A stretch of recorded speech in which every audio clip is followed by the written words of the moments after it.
Good evening, ladies and gentlemen. Before I speak, I'm going to say something. I am so honored to be here at Boston College at this sponsored, Melinda, by this wonderful program that you have going wherever you went. Thank you so much for your welcome. And to have that introduction by Father Tom Kane, who is one of my dearest and oldest friends. Tom and I, to give you one example, visited Generalissimo Franco's tomb together. And when I produced a play in 1974 at the Berkshire Theater Festival, Tom produced its Boston production. Tom, I'm forever in your debt. It's a great pleasure to be on your turf with you and to have this welcome. I want to speak seriously with you tonight. Those of us who are Catholics know that this is a moment of epiphany for our church, a moment of catastrophe.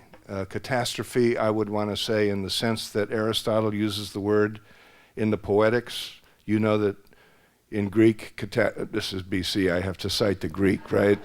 You know that in Greek, catastrophe means turning point. And the catastrophe that we're all a part of as Catholics is a significant and ultimately, I hope, a positive turning point.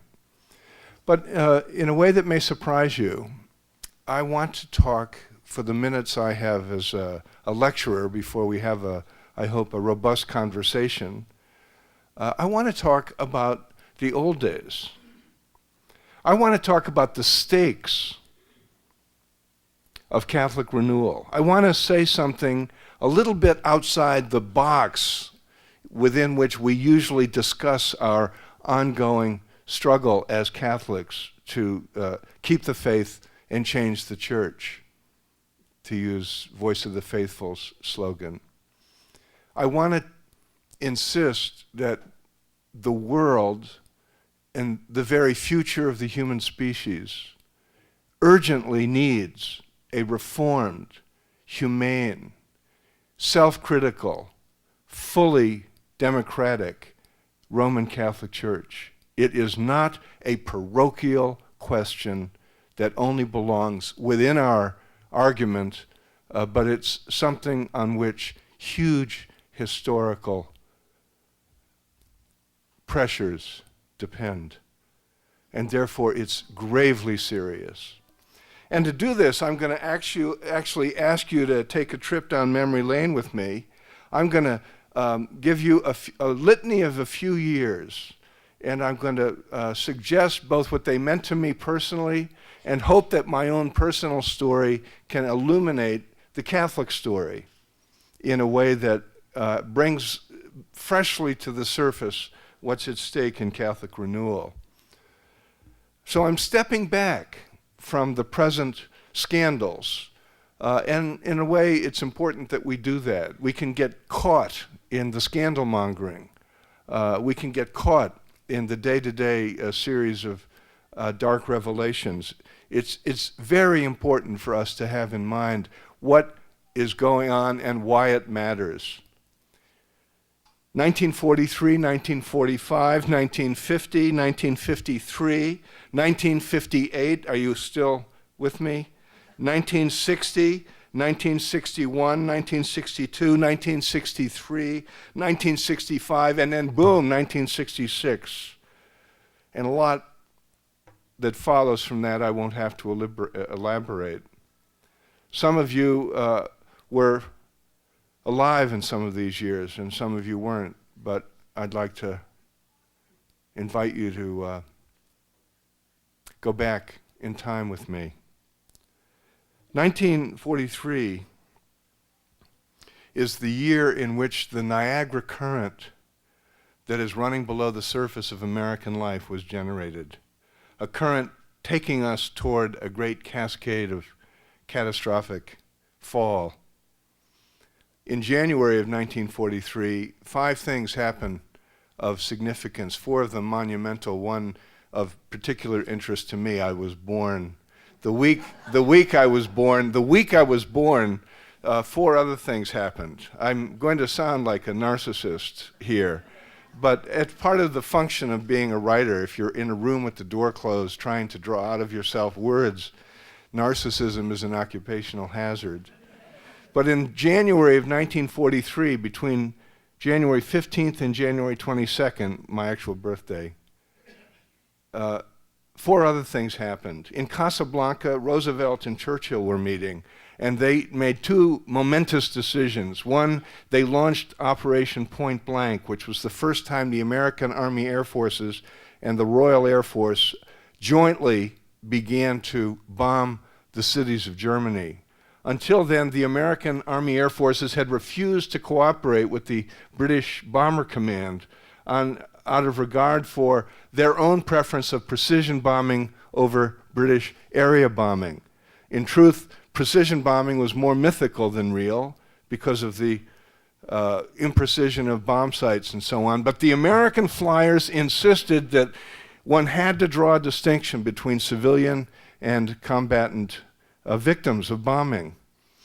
And that distinction ceased being drawn. The first American attack on a German city from the air took place at the end of January. It was led by a young Air Force officer named Colonel Curtis LeMay. The other thing that happened at Casablanca was Churchill and Roosevelt agreed at the end of the conference that from then on, the American policy toward the enemy would be one of unconditional surrender, something that Churchill actually opposed because he was afraid that in the endgame of the war, unconditional surrender would drive the enemies into a catastrophic resistance, suicidal and ultra-destructive resistance, which in fact was the case, especially in relationship to Japan. And the third thing that happened that week was the laboratory in Los Alamos opened. Unconditional surrender joined to unconditional destruction. And the fourth thing that happened that week was the opening of the Pentagon, which marked the movement of moral agency away from individuals to a bureaucracy. Moral decisions by the United States military made less by individuals than by a mass impersonal bureaucracy.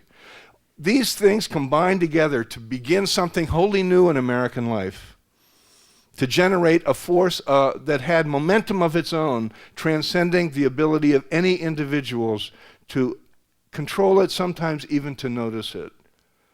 And that momentum is the ground of American life to this day. And that's my subject. 1945, that momentum accounts for the otherwise debatable decision to use the atomic bomb at Hiroshima and Nagasaki. In truth, President Truman was getting on a toboggan that was already halfway down the hill, as he put it himself. His decision, in a way, was no decision. There was already a momentum at work that made it almost inevitable that the United States would bomb Hiroshima and Nagasaki, even though in hindsight we can see that there was no authentic moral justification for that bombing. It did come in the context, after all, of a massive strategic bombing of Japanese city with conventional weapons that had already killed hundreds of thousands of civilians. In the last 6 months of the war, the United States, operating from the air, killed something like 1 million civilians when the war was already effectively won. Not because of evil or wicked intention, but because of this momentum that I'm describing. This momentum is what people of faith have been looking for ways to stand against ever since. Let me elaborate. But before I do, I have to also note that 1945 is the year in which Auschwitz was liberated by the Soviet army. And although it would take years for the full import of what had happened to register on the human imagination, this was the revelation, the epiphany, the catastrophe, the laying bare of the horrors of the anti-Jewish genocide. In 1950, the year began with news at the end of 49 of the Soviet Union's having acquired an atomic bomb, which generated a kind of panic in the American people, symbolized by a new religious movement led by a young evangelical Protestant minister by the name of Billy Graham, who had his first great crusade that year. And the crusade movement, an important point of reference, the crusade movement began that year. A religious Christian nationalism began to grip the American imagination. Better dead than red. In our competition with the Soviet Union, we began to think apocalyptically, taking for granted a theology of God, that God saves the world by destroying it. And lo and behold, we began to do that ourselves as we began to accumulate a nuclear arsenal that transcended any rational possible purpose. In 1950, there were 200 atomic bombs in the American nuclear arsenal. In 1960, that number had grown to 19,000, mostly hydrogen bombs. Why? No one thought we needed that many bombs. Not even Curtis LeMay, who presided over the accumulation as the general in charge of the Strategic Air Command. It was an insane, mad accumulation of nuclear weapons, and it defined the Cold War. Through those years, of course, some of you remember the apocalyptic paranoia. Remember, apocalyptic imagination opposes good and evil, divides the world and reality into polarities, us against them, no distinctions to be made, no subtleties, a radical Manichaean division of the world by virtue and wickedness. That defined the Red Scare. It defined our panic about communism. It defined our embrace of public Christian religion as a nation. That's when we put under God into the Pledge of Allegiance. President Eisenhower himself was baptized in the White House. The prayer breakfast began as a regular routine of the president and through the president down the chain of command of the U.S. military, a tradition that continues. President Obama presided over it only 6 weeks ago. President Obama doesn't believe in the prayer breakfast, I presume to suggest. He could no more do away with it than he could take the American flag lapel out of his jacket. It's a feature of American life, and every command in the military imitates it, with young GIs and soldiers and troops effectively required by their superiors to worship in this Christian way. 1953, I said a minute ago that people of faith began to look for ways to resist this all but explicit religious absolutism that was gripping American life at that moment. That was the moment when the most, I would argue, one of the most, if not the most significant American religious moments of our history took place. And I remember it. And it had something to do with where we're sitting here tonight, because that was the year that then Archbishop Richard Cushing excommunicated Father Feeney for teaching no salvation outside the church, a religious affirmation of absolute and clear superiority, a religious affirmation of full rejection of any kind of pluralism, a firmly Manichaean, us against them, religious affirmation. We are saved, you are not. And I remember it because this was my first theology lesson. I used to lay awake in bed. My first experience of religion was a kind of existential dread because the presence of God was very vivid to me. I was a religious boy. In 1953, I was 10. You already know that. And I can remember laying awake, alive to the presence of God in my room, but also alive to the doom that God promised. Not me so much, but Dickie Babb and Peter Sisman, who lived on either side of us. Dickie Babb, a Protestant, Peter Sisman, a Jew. I didn't know much about what a Jew was. I knew that Jews had killed our Lord, but that was pretty much it. And I knew that they were both going to be condemned to the lake of fire for all eternity. And I knew what hell was. Sister made it vivid to us. Hell is the infinite experience of pain with the capacity to feel it infinitely. And I remember actually getting my mind around that double infinite. And it was vivid to me, and I was anguished about Dickie and Peter. So when one day the Monsignor tells us in class, I remember vividly, that the Archbishop of Boston had excommunicated a priest for teaching no salvation outside the church, I was astonished. I went home. I said, Mom, they excommunicated a priest for teaching no salvation outside the church. My mother said, I know. And I said, but I thought that's what we believed. And she said, it was. And I said, what do we believe now? And she said, we believe live and let live.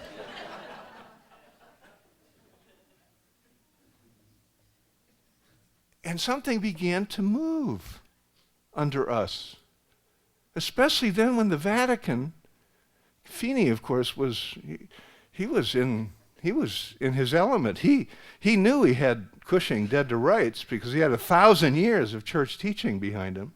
And he appealed the excommunication to the Vatican, and the Vatican upheld the excommunication, upheld Cushing. On a technicality, they didn't rule on the theological issue.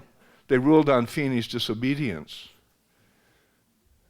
But nevertheless, something was moving under the ground of the Catholic Church. Some of you remember this shift.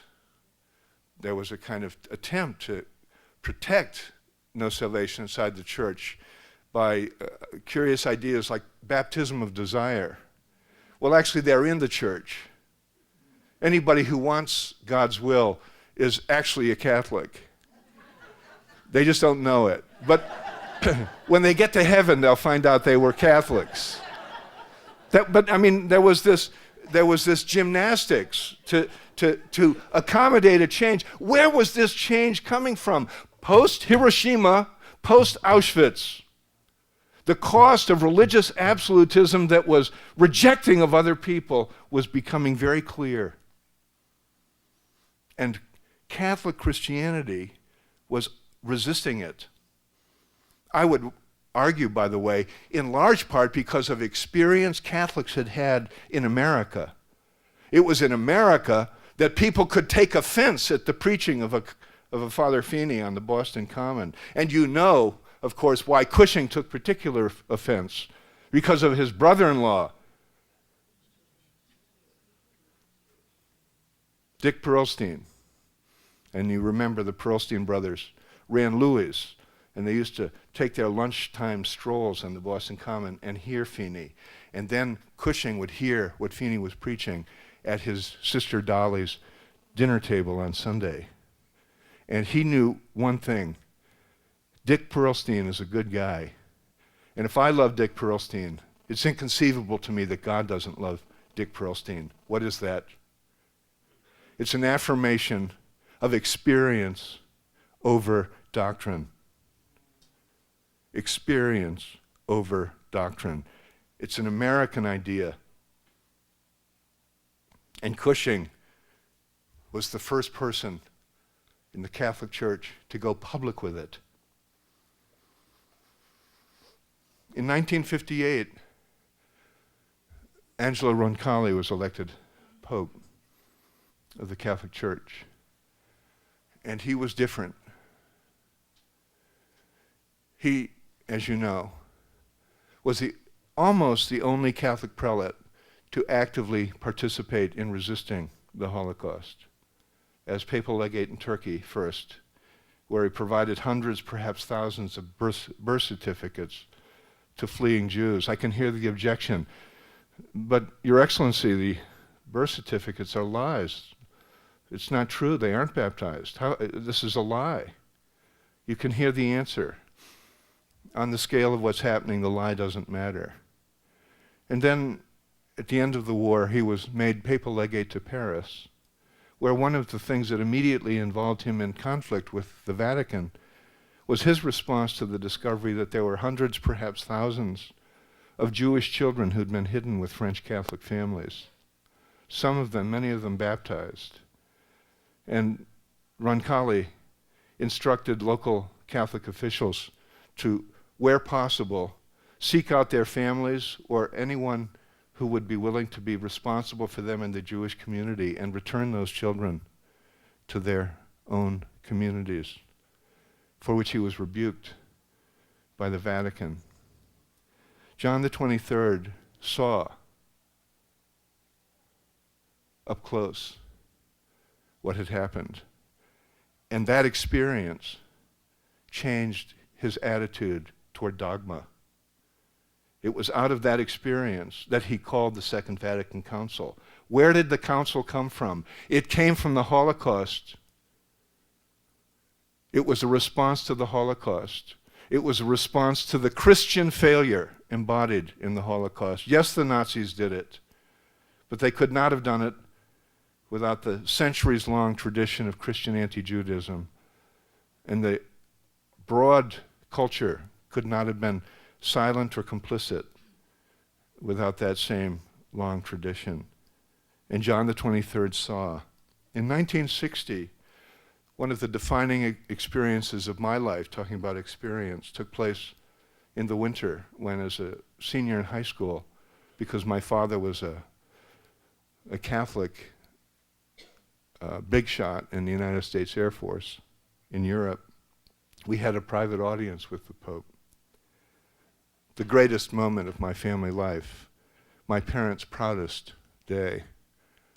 And I had my own momentous experience when the small Pope came in front of me. He stood in front of each of us, my four brothers, my mom and dad, my grandmother, and he pulled me down to him. I was the height I am now, and I loomed over him, and he pulled me down to him, and he whispered in my ear. And I would love to tell you what he said, but I have no idea.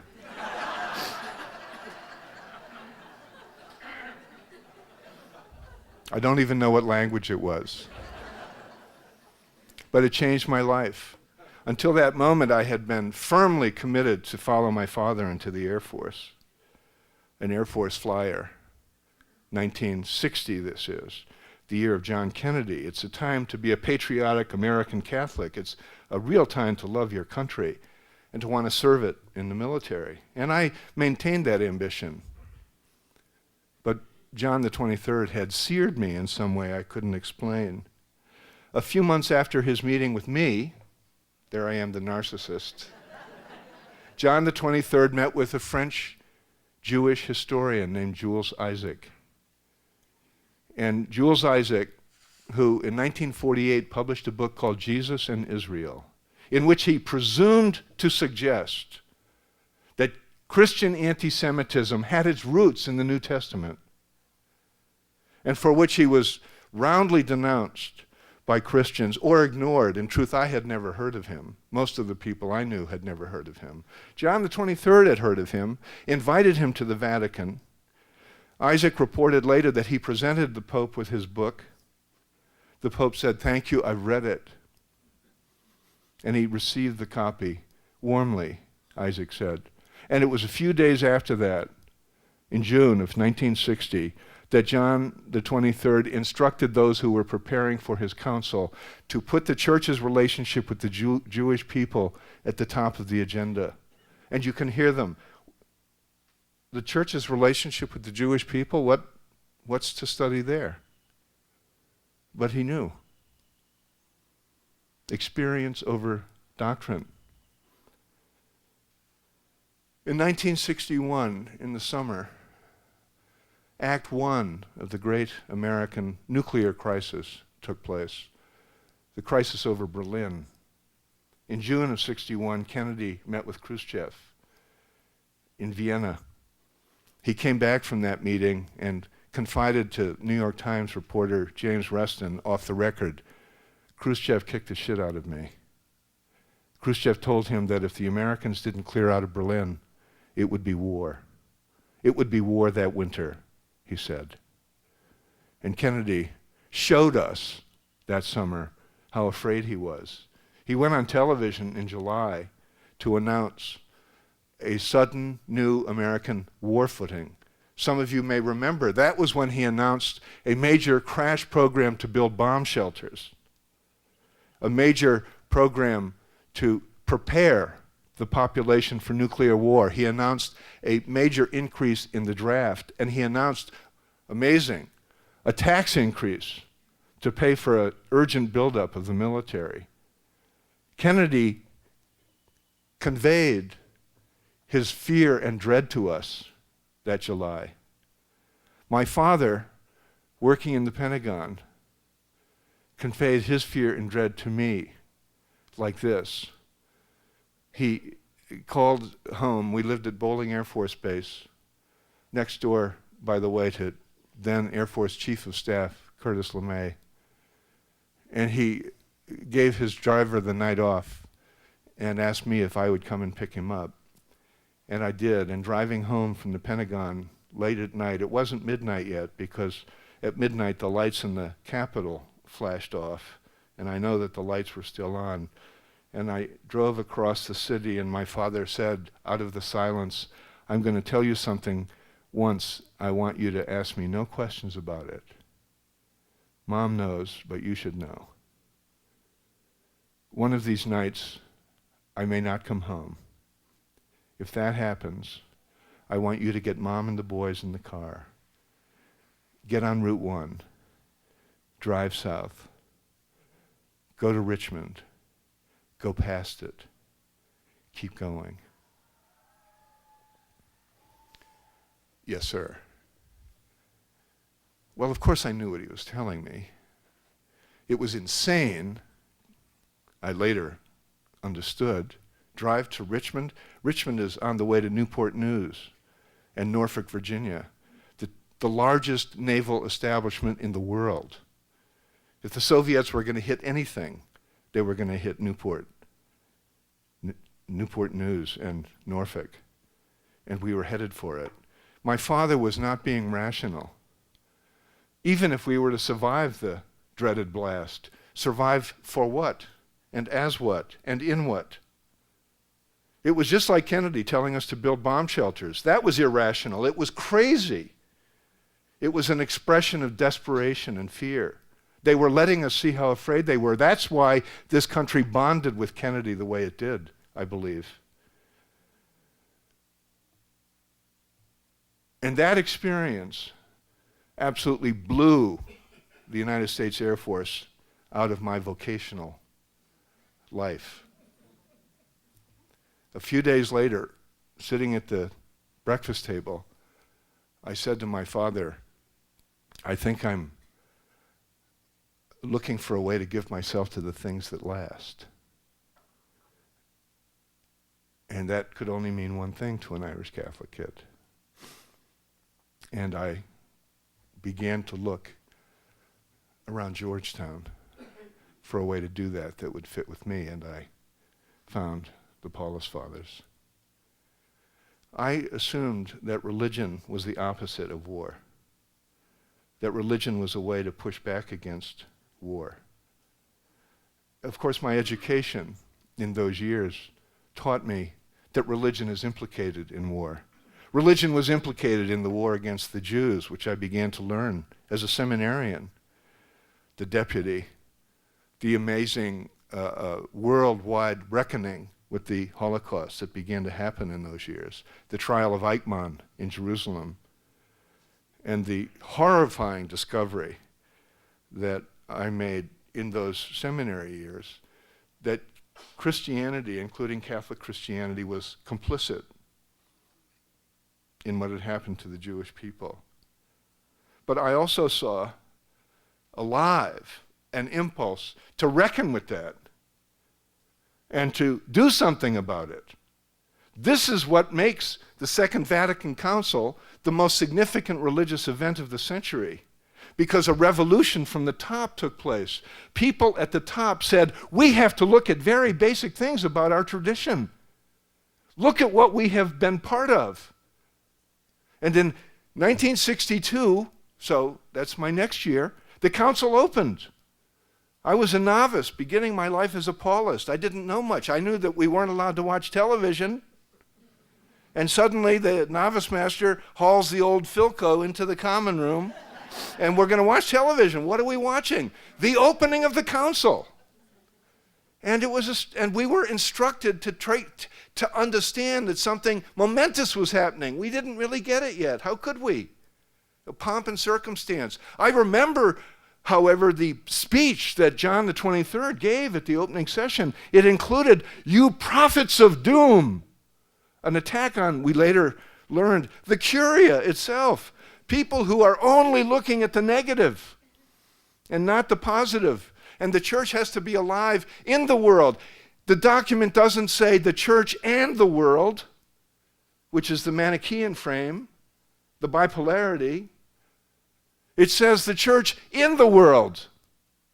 Gaudium et Spes. The church in the world. That was what the revolution was about. The world is good. Very good. And then astounding things began to happen. Cushing's repudiation of no salvation outside the church became doctrine in the promulgation of Dignitatis Humanae, which said that every human being has supreme obligation to pay attention to conscience above church membership, which meant you didn't actually have to be a Catholic. And if your conscience told you not to be, you shouldn't be. A revolution in theology. But most momentous, Nostra Aetate, of course. Why? Two things, of course. The Christ killer myth, renounced forever. Something as basic to us as the Gospels.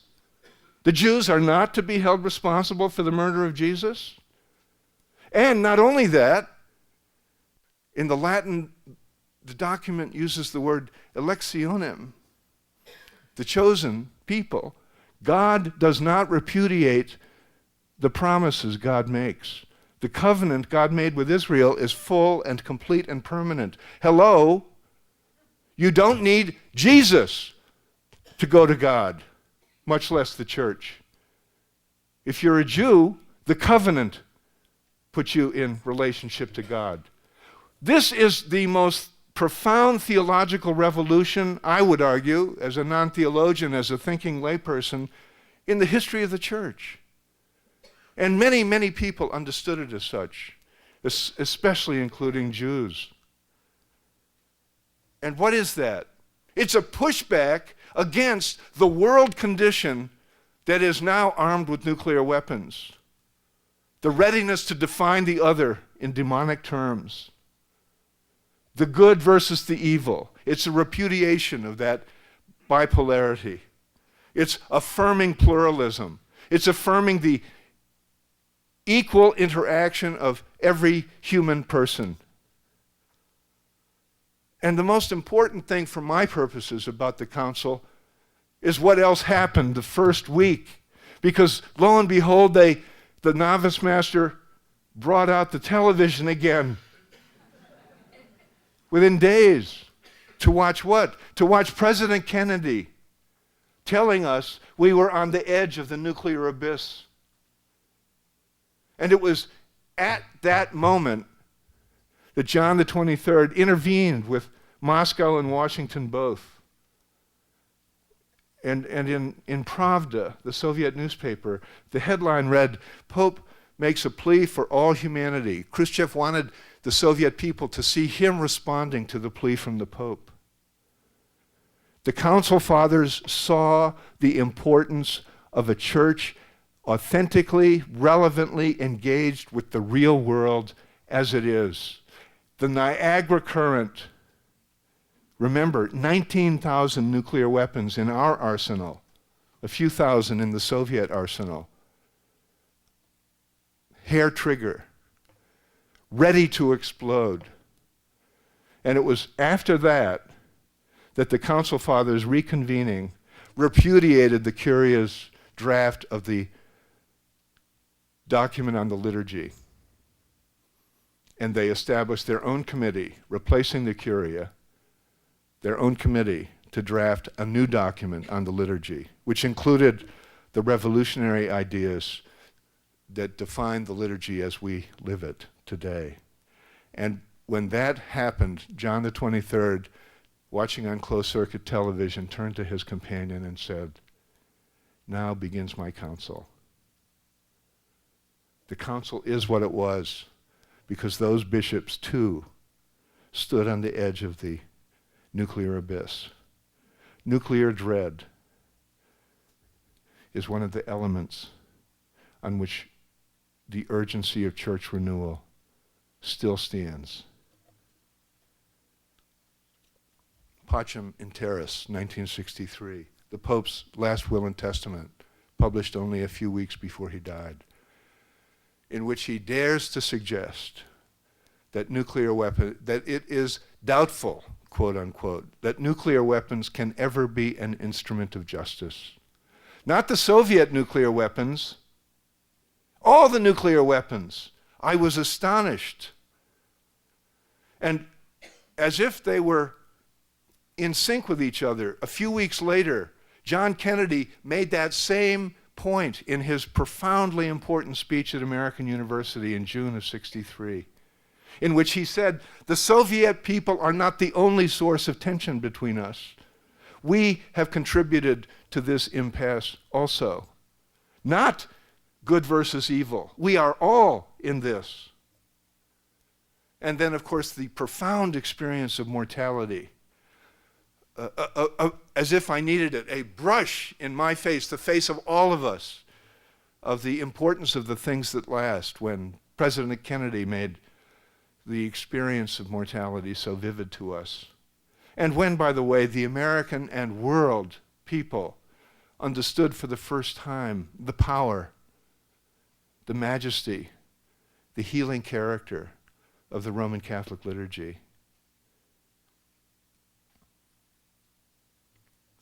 In 1965, with the promulgation of those magnificent Vatican II documents, and also with the arrival in New York City of Pope Paul VI, to make them, as if they weren't clear enough what they were about, to make them dramatic, unmissable, when he went before the General Assembly of the United Nations and gave that speech that ends, "Jamais plus la guerre, jamais plus la guerre."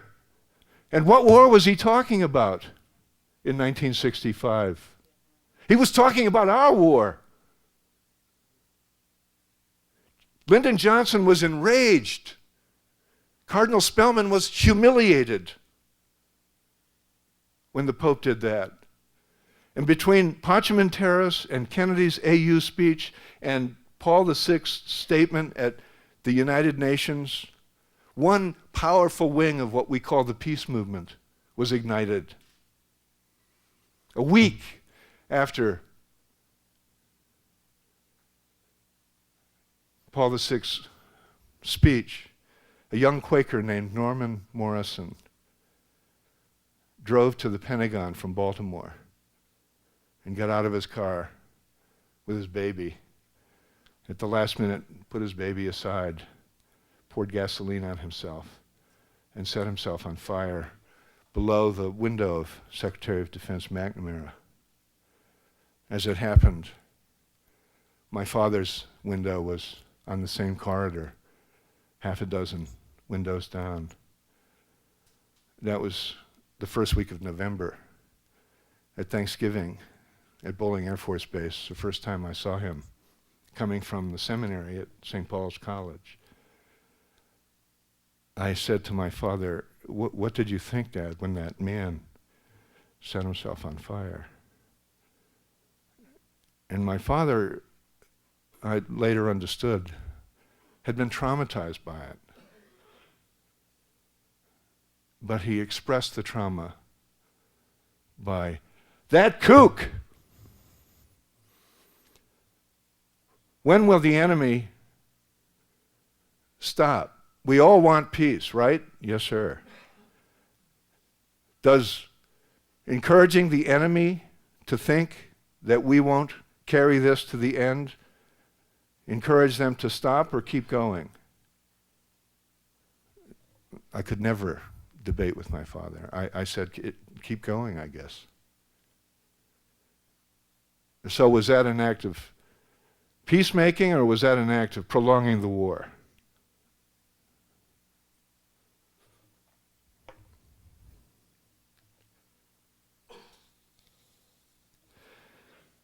Religion and violence. The United States of America has been grappling movingly, powerfully, publicly with war and war-making all these decades. We have gone to war again and again, and every time we as a people have felt torn about it. We are not cavalier about it. It's not incidental to us that since Pacem in Terris, the formal offices of the Vatican, of the Catholic Church, from the Vatican down, have opposed America's wars and invited Americans to think more deeply about them.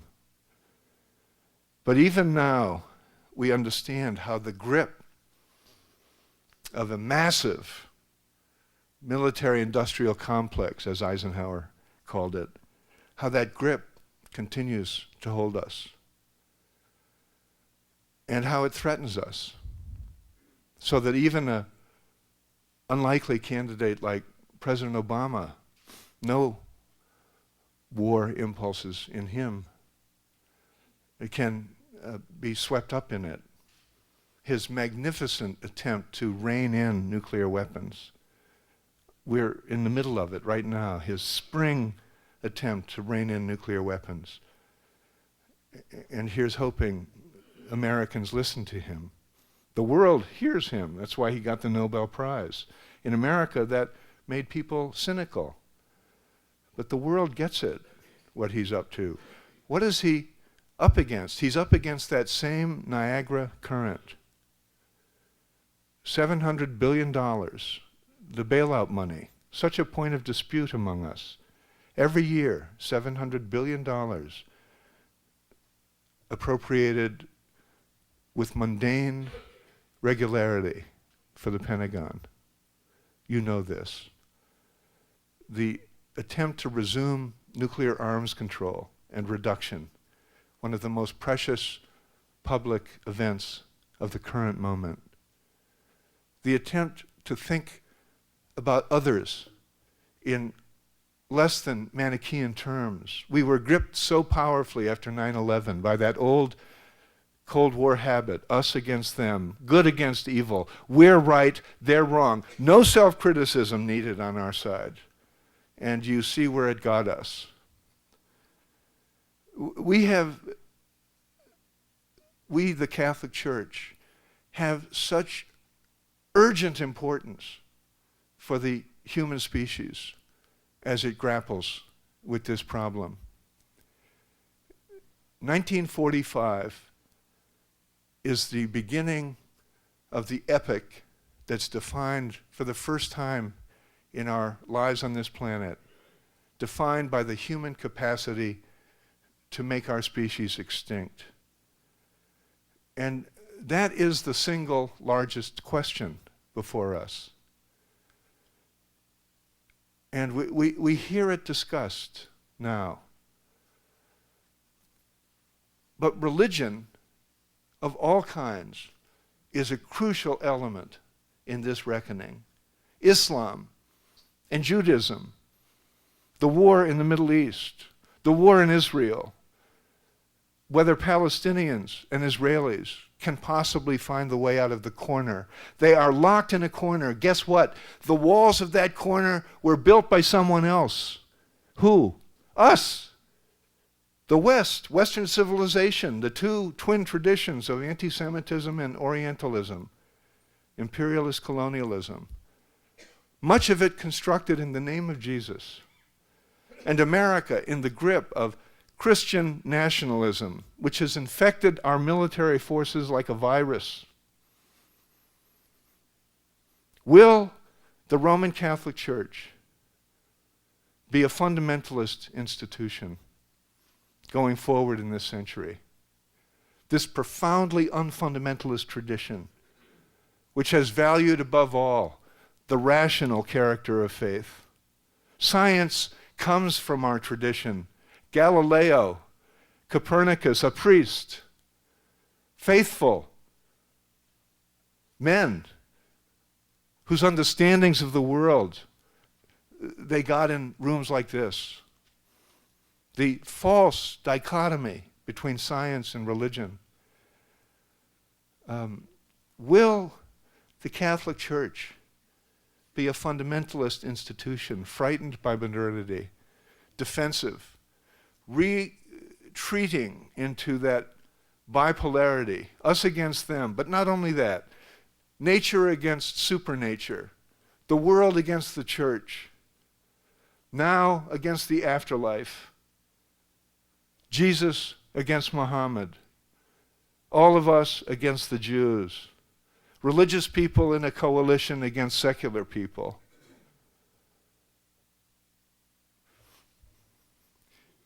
It isn't, in other words, only about who can say Mass or how bishops are held to account for their choices. It isn't just the preference for democratic structures because one is a Democrat. The preference is for self-critical accountability so that we can all understand that we are all flawed. We all need the forgiveness of God. None of us is perfect. There is no salvation outside the church. That's over. And yet it isn't over. Because an inch below the surface of what's been happening in our church is a will to return to that uncritical absolutism. And it's not happening. And that's, of course, the point of this catastrophic revelation that we're living through. The vestige of the old order destroying itself shamefully. We're properly concerned, we're properly hurt, and we're properly worried. But it isn't only for our lives as Catholics. It isn't only for our ability to hand on this good tradition to our children. It isn't only to fill our churches or to get priests, men and women, priests, to get lay people running the church. It isn't only that so-called reform agenda that's at stake here. What's at stake is the future of the human species. Nuclear dread, and now environmental degradation. Will we do what we have to do?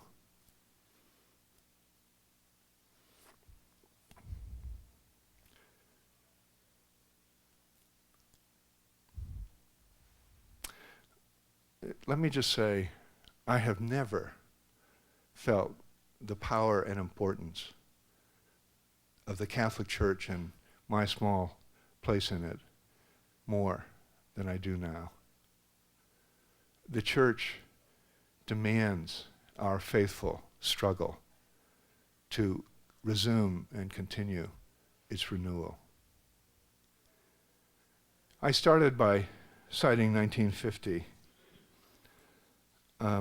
Forgive my somewhat nostalgic trek down memory lane. But in 1950, some people already had a feeling for what was at stake. I want to close by reading from William Faulkner's Nobel Prize in Literature address. I decline to accept the end of man. It is easy enough to say that man is immortal because he will endure, that when the last ding-dong of doom has clanged and faded from the last worthless rock hanging tideless in the last red and dying evening, that even then there will still be one more sound, that of his puny, inexhaustible voice still talking. I refuse to accept this. I believe that man will not merely endure, he will prevail. He is immortal, not because he alone among creatures has an inexhaustible voice, but because he has a soul, a spirit capable of compassion and sacrifice and endurance. The poet's, the writer's duty is to write about these things. It is his privilege to help man endure by lifting his heart, by reminding him of the courage and honor and hope and pride and compassion and pity and sacrifice which have been the glory of his past. The poet's voice need not merely be the record of man. It can be one of the props, the pillars, to help him endure and prevail. I believe that. I believe it about the poet, but I also believe it about the Catholic. I believe it about the Catholic. By reminding all of us of the courage and honor and hope and pride and compassion and pity and sacrifice which have been the glory of our tradition at its best. And no, we don't need to be reminded of what it's like at its worst. We need to be reminded of what it's like at its best so that we can be worthy of it and claim it and make it happen again. Thank you.